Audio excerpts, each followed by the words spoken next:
drink milk, or know anyone who does, you might only have about 3 more years left until fresh milk runs out in Australia. As if long life milk cappuccinos weren't bad enough, farm families are being ripped apart, and city folk, cafe latte sipping shoppers, are being blamed for it. Find out who is blaming you and what you can do about it to defend yourself. Grab a cuppa and let's go find the real solution for this milk crisis with my guest, Australian Dairy Farmer of the Year, Greggy Dennis.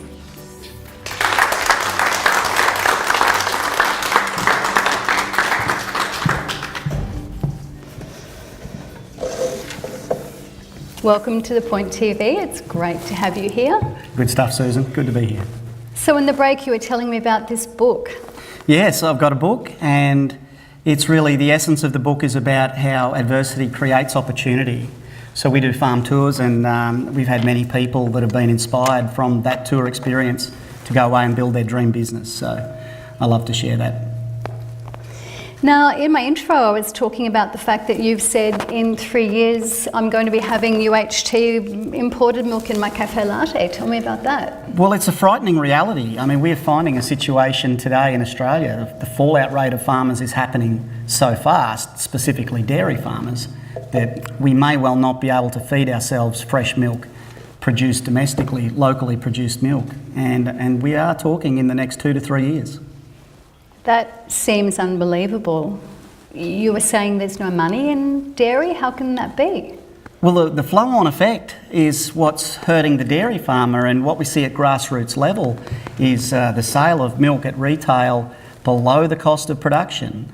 It's just not flowing back to the farmer. So we're seeing dairy farmers being paid too low a price to keep running a profitable business. But I'm seeing milk for sale in supermarkets. It seems to be, I don't know, a growing trade of something people buy. Yes, it really is running a false economy there where people have the perception there's plenty of milk still available. And what is happening now, more and more milk is travelling further and further distance. So we're seeing milk coming from interstate.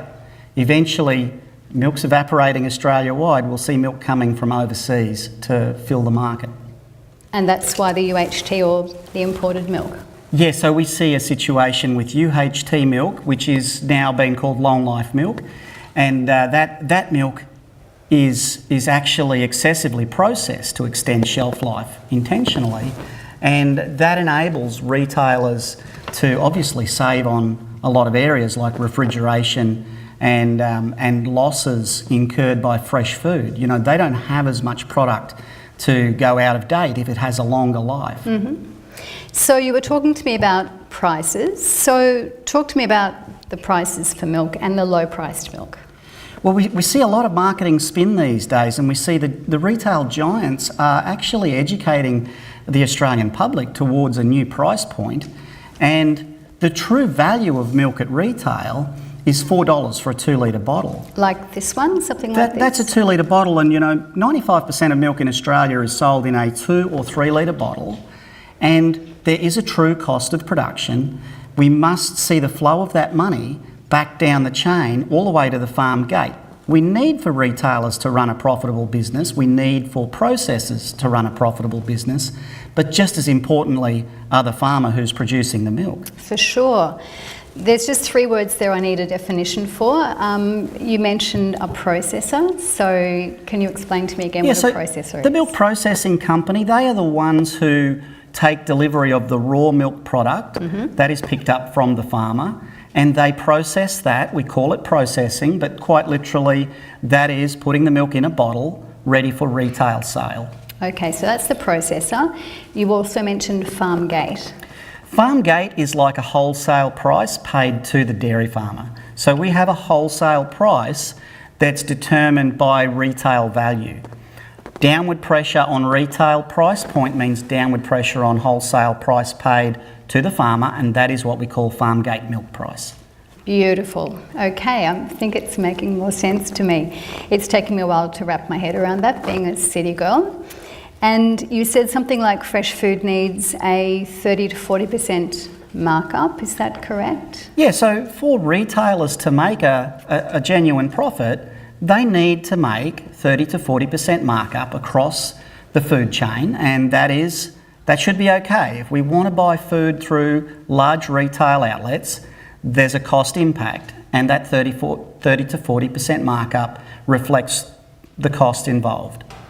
And when you were speaking about loss leaders, can you explain to me how the supermarkets pricing milk cheaply is affecting the farmers? And again, clever marketing spin. We use the terminology loss leaders because they use a certain product, as we see with milk, to draw people into their store. And in using that product, they're not really generating a loss, even on the cheap milk.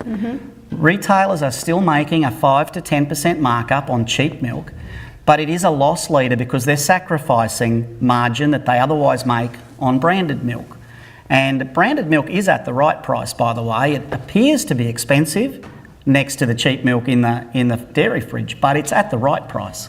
And what would the right price be for something like a 2 litre? I don't buy this one, by the way. I buy the smaller ones, but for a 2 litre like this, what would it be? And you know, especially important to understand with mums and dads that have families and they might drink a lot of milk, that's where it starts to look expensive. But true value is $4 for a 2 litre bottle. And obviously, if you're drinking a lot of milk every week, that appears to be expensive. But we must protect our local industries. We must make sure that they're financially viable so that we can keep feeding Australians locally produced food. So what advice would you have for me or for my friends about the fact that, 2 to 3 years' time I'll be drinking imported UHT milk in my cafe latte? What advice would you have about people wanting to drink fresh, local Australian milk? Well, as individuals, we have all the power. We've been confused by marketing campaigns that suggest we don't really have control. As individuals, we have all the control in Australia. We have the control, we have the ability to make choices on a daily basis in the way we spend our money. And in this case, paying the right price for milk will enable the security of that product moving forward. And the right price would be? It's $4 for a 2 litre bottle. Okay, and if somebody couldn't afford to pay $4 for a bottle of milk, what would you recommend? Don't buy milk. Just don't buy it. We're sending the wrong market signals if we pay less than that for milk. Well, you've heard it here first on The Point TV. Farmer Greggy Dennis recommending that if you can't pay $4 for your milk to keep fresh Australian milk going, don't buy it. Thank you so much for coming. It's been great. Thanks, Susan. Good stuff.